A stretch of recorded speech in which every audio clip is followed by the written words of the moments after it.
இயேசு கிறிஸ்துவுக்கு கைகளாக நாம் செயல்பட வேண்டும். To be the hands to do this work. To be the hands to do this work. அவருடைய கைகளிலே அநேக காரியங்களை ஆண்டவர் செய்தார். இயேசுவின் கைகளை பயன்படுத்தி அநேக அற்புதங்களை ஆண்டவர் செய்தார். இயேசுவின் கைகளை பயன்படுத்தி அநேகரை ஆண்டவர் ஆசீர்வதித்தார். எனவே நாம் இயேசுவுடைய கைகளாக நாம் செயல்பட வேண்டும்.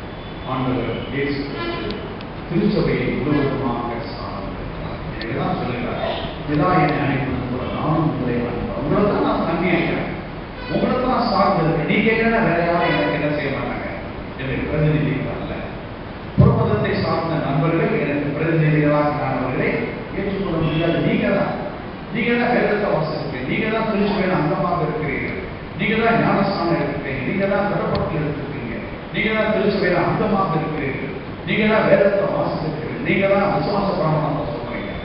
எனவே உங்களை தான் நான் சார்ந்திருக்கிறேன். Jesus Christ is totally depending on his church to be his mouth, to be his hands, to be his feet. கைகளாக கால்களாக அவர் வாயாக திருச்சபை செயல்பட வேண்டும் என்று சொல்லி உங்களை நான் முழுவதுமாக சார்ந்திருக்கிறேன் என்று உயிர்த்தெழுந்த இயேசு கிறிஸ்து சொல்கிறார். இரண்டாவதாக நேர்மாறாக Jesus is depending on his church. இரண்டாவது church is depending on Jesus. இயேசு கிறிஸ்து நம்மை சார்ந்திருக்கிறார், நாம் அவரை சார்ந்திருக்கிறோம். இது என்னையா இப்பதான் சொன்னீங்க, Jesus is depending on church னு சொன்னீங்க, இயேசு கிறிஸ்து திருச்சபையை சார்ந்திருக்கிறார்னு சொன்னீங்க. உடனே இப்ப என்ன சொல்றோம், நாம் இயேசு கிறிஸ்துவை, நாம் இயேசு அல்லாமல் ஒன்றையும் நாம் செய்ய முடியாது. யோவான் 15ஆம் அதிகாரம் 14ஆம் வசனத்தை வாசியுங்கள். யோவான் சுவிசேஷம் 15ஆம் அதிகாரம் 14ஆம் வசனம். நான் உங்களுக்கு கற்பிக்கிற யாவையும் நீங்கள் கடைசி வசனம் பகுதி, என்னை அல்லாமல் உங்களால் ஒன்றும் செய்யக்கூடாது. என்னை இல்லாமல் உங்களால் ஒன்றும் செய்யக்கூடாது. நான் உங்களை சார்ந்திருக்கிறேன் உண்மைதான், ஆனா நீங்க என்ன செய்ய முடியாது. என்னை இல்லாமல் உங்களால் ஒன்றும் without Jesus we cannot do anything. இயேசு அல்லாமல் நாம் ஒன்றையும் செய்ய முடியாது. நாம் அவர் தான் சார்ந்திருக்கிறோம், அவர் நம்ம சார்ந்திருக்கிறார். எனவே நாம் இயேசு கிறிஸ்து அல்லாமல் நாம் ஒன்றையும் செய்ய முடியாது. ஏன் இயேசு இல்லாமல் நம்ம செய்ய முடியாது?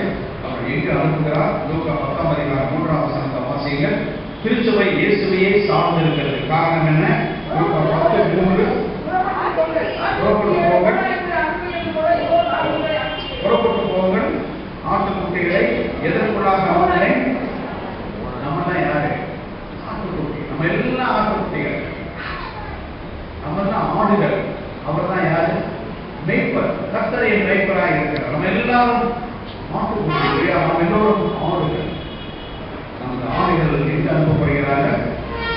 ஓநாய்களுக்குள்ளே அனுப்பப்படுகிறார்கள். எந்த தைரியத்தோட ஓநாய்களுக்குள்ளே போகிறோம்? இயேசு கிறிஸ்து நம்மை அழைத்தார். அந்த ஓநாய் என்கின்ற வார்த்தை நம்ம ஓநாய்களுக்குள்ளே அனுப்புகிறோம். ஆட்டுக்குட்டிகளை ஓநாய்களுக்குள்ளே அனுப்புவது போல நான் உங்களை அனுப்புகிறேன் என்றால் ஓநாய் என்பது எதை காட்டுகிறது என்றால் 3 விதமான விளக்கங்கள் அந்த ஓநாய்களுக்கு கொடுக்கப்பட்டிருக்கிறது. ஒன்று, ஓநாய் யார் என்றால் பேராசையுள்ள ரோம ஆட்சியாளர், greedy rulers of Roman empire. ரோம ராஜ்யத்தை ஆட்சி செய்யக்கூடிய பேராசையுள்ள ஆட்சியாளர். எப்ப இந்த யூத மக்களை தொந்தரவு கொடுக்கலாம், எப்ப இயேசு கிறிஸ்துவ கொலை செய்யலாம், எப்போது யூத சமுதாயத்தை அழிக்கலாம், எப்பொழுது கிறிஸ்தவ சமுதாயத்தை அழிக்கலாம் என்று யோசிக்கின்ற அந்த ரோம ஆட்சியாளராக ஓநாய்களுக்குள்ளே நான் உங்களை அனுப்புகிறேன். என்ன அந்த ஓநாய் யார் என்றால் ஹிப்போக்ரேட்ஸ், மாய்மானக்காரர்கள். இயேசு அநேக இடத்துல சொல்லுறார், மாய்மானக்காரர்களை உங்களுக்கு நேரம் உங்களுக்கு பேசுறது, போனதுக்கப்புறம் உங்களுக்கு பேசுகிறார். மாய்மானம், ஹிப்போக்ரேட்ஸ், மாய்மானக்காரர்களாகிய ஓநாய்களுக்குள்ளே நான் இன்னும் ஆண்டவர் சொல்லுகிறார், கள்ள தீர்க்கதரிசி, ஃபால்ஸ் ப்ராஃபட்ஸ், கள்ள தீர்க்கதரிசிகளுக்கு உள்ளே நான் உங்களை. எனவே ஓநாய் என்பது ரோம ஆட்சியாளர்கள், மாய்மானக்காரர்கள், கள்ள தீர்க்கதரிசிகளை ஆண்டவர் குறிப்பிட்டு இப்படிப்பட்ட ஓநாய்களுக்குள்ளே நான் உங்களை அனுப்புகிறேன் என்று ஆண்டவர் சொல்கிறார். எனவே ஓநாய்களுக்குள்ளே அனுப்பப்படுகின்ற மக்கள் இயேசுவை தான் என்ன செய்திருக்கிறார்கள்? சார்ந்திருக்கிறார்கள். எப்படி சார்ந்திருக்கிறார்கள் என்றால், இயேசு அல்லாமல் திருச்சபைக்கு ஒரு செய்தியும் இல்லை. இயேசு அல்லாமல் திருச்சபைக்கு ஒரு செய்தியும், without Jesus the church has no message. இயேசு இல்லாமல் ஒரு செய்தியும் இல்லை. என்ன செய்தி? 1:15 இயேசு எழுந்திருக்கவில்லை என்றால் எங்களுடைய பிரசங்கமும் விருதா, உங்கள் விசுவாசமும் விருதா.